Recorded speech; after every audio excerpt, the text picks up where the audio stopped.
नमस्कार मुलांनो, welcome back to our YouTube channel. आज हिंदी उपयोजित लेखनाचा पुढचा प्रश्न म्हणजेच वृत्तांत लेखन कसं करायचं नीट समजून घेऊ. लास्ट व्हिडिओमध्ये पत्रलेखन पाहिलं होतं, ते देखील डिटेलमध्ये आपण समजून घेतलं. कुठल्या प्रकारचं पत्र एक्झामला पडतं, कसं पडतं ते पाहिलं. त्याच्या आधीच्या व्हिडिओजमध्ये हिंदीचं पूर्ण व्याकरण आपण डिटेलमध्ये समजून घेतलं. आता उपयोजित लेखन सुरू केलं आहे. दुसरा टॉपिक वृत्तांत लेखन होता. नीट ह्या व्हिडिओमध्ये समजून घेऊया. आता आधी जे व्हिडिओज आले होते म्हणजेच उपयोजित लेखनाचा, पत्रलेखनाचा आणि हिंदीच्या व्याकरणाचा, या व्हिडिओची प्लेलिस्ट केलेली आहे. त्या प्लेलिस्टची लिंक तुम्हाला मिळून जाईल डिस्क्रिप्शन बॉक्समध्ये, टेन्शन घेऊ नका. चलो, आता वृत्तांत लेखन करण्याअगोदर वृत्तांत लेखन कशावरती पडतं आणि वृत्तांत लेखन करताना कुठल्या गोष्टींची काळजी घ्यायची आहे ते नीट समजून घेऊ. बघा, मराठीमध्ये बातमी लेखन असतं, हिंदीमध्ये वृत्तांत लेखन असतं. ऑलमोस्ट सेम टॉपिक आहे. त्यामुळं थिंकिंग प्रोसेस नंतर मुद्दे काढण्याची पद्धत ऑलमोस्ट सेम आहे, फक्त लँग्वेज चेंज होते, बाकी काही चेंज नाही होणार. बघा, आता वृत्तांत लेखन करताना कुठले कुठले विषय असतील तर शिबिर, वृक्षारोपणाचा कार्यक्रम, स्वच्छता अभियान, साक्षरताचा प्रसार, या विषयांवरती आपल्याला वृत्तलेखन लिहायचं असतं. आता विषय चेंजही होऊ शकतात, त्यामुळे टेन्शन घेऊ नका. फक्त जो पॅटर्न असेल तो मात्र सेमच राहील. मग आता कुठल्या गोष्टींची काळजी घ्यायची? पहिली गोष्ट, वृत्तांत के लिए दिए गए विषय को भली भांति समझ लीजिए. आता हिंदी असल्यामुळं अंडरस्टँडिंग थोडं कमी होऊ शकतं, त्यामुळं ते स्टेटमेंट एकदा, दोनदा, तीनदा, 4 वेळा वाचा. नीट त्याला काय सांगायचं आहे स्टेटमेंटला ते समजून घ्या. नंतर उसके आधार पर कच्ची रूपरेखा तयार कीजिए. आता हे मी तुम्हाला मागं पण सांगितलं होतं, पॉईंट्स ठरवायचे की नक्की वृत्तांत, बातमी, ती सिच्युएशन कशी घडली असेल. ह्या जर आपण कच्चा रोडमॅप तयार ठेवला तर सहज आपण लिहू शकतो. इसके बाद घटना के क्रम के अनुसार वृत्तांत लिखिए. हा पहिला जो पॉईंट होता हा तुमच्यासाठी खूप जास्त महत्त्वाचा आहे. बघा, कच्ची रूपरेखा करायची आहे, त्यानंतर घटना जशी घडली त्याचा क्रम लिहायचा आहे आणि त्या क्रमानुसारच आपल्याला वृत्तांत लेखन करायचं आहे. क्लिअर? नंतर दुसरी गोष्ट, वृत्तांत में केवल महत्व की बातों का ही समावेश करना चाहिए. घटना के वर्णन में एकसूत्रता होनी चाहिए. खूप इम्पॉर्टंट टॉपिक आहे. आता हिंदीमध्ये काय काय होतं की बऱ्याच वेळा फ्लोमध्ये आपण काहीतरी वेगळेच पॉईंट लिहितो, त्यामुळं बातमीचा म्हणजे वृत्तांताचा आणि त्या पॉईंटचा काही संबंध येत नाही. त्यामुळं पहिलीच गोष्ट, जर तुम्ही कच्ची रूपरेखा तयार केली तर त्याच्यामध्ये महत्त्वाचे पॉईंट्सच ठेवा. दुसरी गोष्ट, आता वर्णन करताना एकसूत्रता होनी चाहिए, म्हणजेच प्रत्येक पॉईंट एकमेकांना अनुसरून आला पाहिजे. क्लिअर झालं? पुढं बघा, वृत्तांतामध्ये अजून कुठल्या गोष्टींची काळजी घ्यायची आहे? दिनांक, समय, स्थान, व्यक्तिविशेष ह्यांचा निर्देश होणं खूप जास्त महत्त्वाचं आहे. म्हणजे या गोष्टींचा आपल्याला उल्लेख करायचाच आहे, डोक्यात फिक्स. आता पुढचा पॉईंट त्याहीपेक्षा इम्पॉर्टंट आहे. बघा, घटना का सुंदर और सजीव वर्णन करना चाहिए. म्हणजे जी काही घटना दिलेली आहे ती प्रॉपर रिअल लाईफमध्ये घडेल अशा दृष्टीने आपल्याला एक्सप्लेन करायचे. ह्याच्यामध्ये अस्वाभाविकता, अतिशयोक्ती नाही पाहिजे. म्हणजे काहीच्या काही नाही लिहायचं. ॲक्सिडेंट झाला, सगळी लोकं मेली, असं नको, असं अजिबात नको.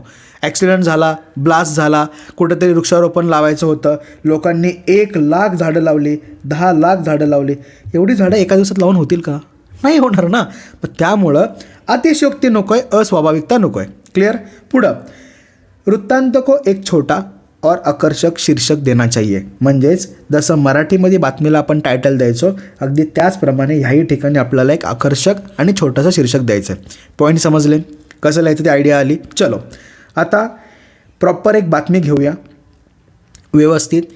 3 परिच्छेद. पहिला सिम्पल म्हणजे इंट्रोडक्शनवाला असणार आहे, त्याच्यानंतर सेकंडवाला जो काही असणार आहे त्याच्यामध्ये आपण बातमी कशी झाली ते सांगणार आहे, आणि तिसरं कन्क्लुजनवाला असणार आहे. बघा काय दिलेलं आहे या ठिकाणी. आदर्श विद्यालय अमरावती में मनाए गए वृक्ष लगाओ वृक्ष बचाओ अभियान 6 से 80 शब्दों में वृत्तांत लेखन कीजिए.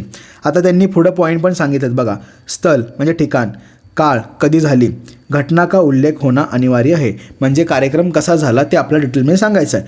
मग सुरुवातीला हेडिंग आलं, त्यांनीच हेडिंग दिलं होतं ते लिहिलं तरी पण चालेल, तुम्ही चेंज केलं तरी पण चालेल. त्याच्याबरोबर पुढच्या लाईनला राईट साईडला कार्यालय प्रतिनिधीद्वारा हे लिहायला विसरू नका. हा फॉर्मॅट मेंटेन ठेवायचा आहे.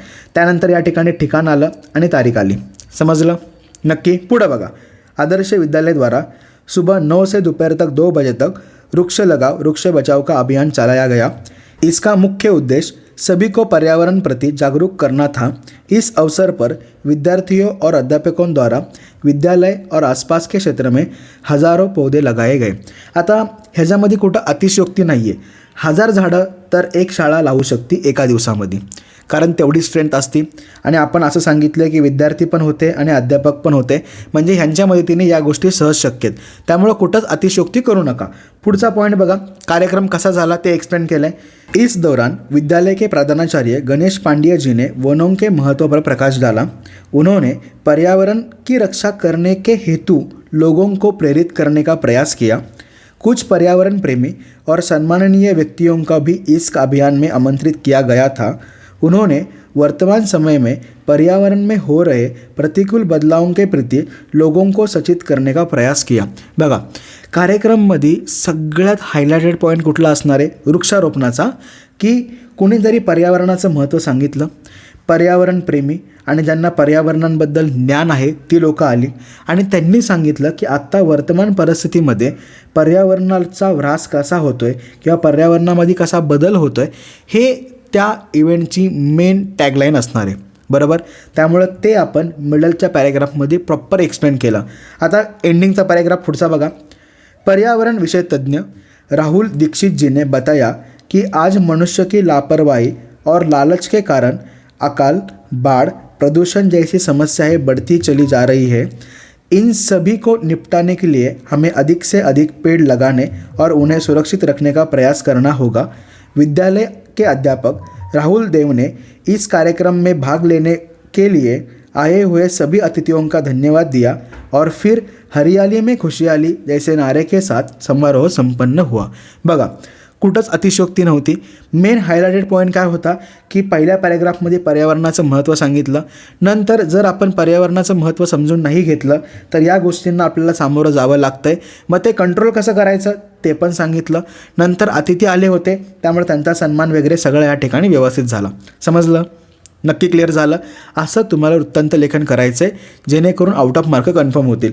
आता अजून एक लिहिलेलं आहे बघा, स्वतंत्रता दिवस समारोह संपन्न। याही ठिकाणी आता 15 ऑगस्टचा कार्यक्रम कसा होतो तुम्हाला माहिती आहे।